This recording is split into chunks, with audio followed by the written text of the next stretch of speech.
Alam niyo talaga, nalilimutan natin yung sakit na nararamdaman.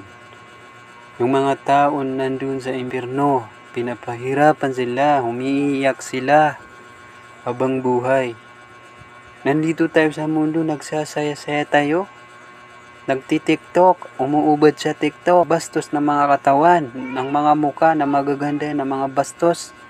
Gusto niyo ba yun? Gusto niyo ba yun na dumating ngayong generation? Pag hindi pa nasira ang TikTok, paano yung dadarating yung generation na iba? Na yun na ang pinapanood ng mga tao doon. Yan laging talaga ng kasalanan nyo. Lumalaki ang kasalanan nyo sa impyerno, sa kabilang buhay. Kaya hanapin niyo yung totoong reliyon para kagaya ng Islam, para makataubat kayo.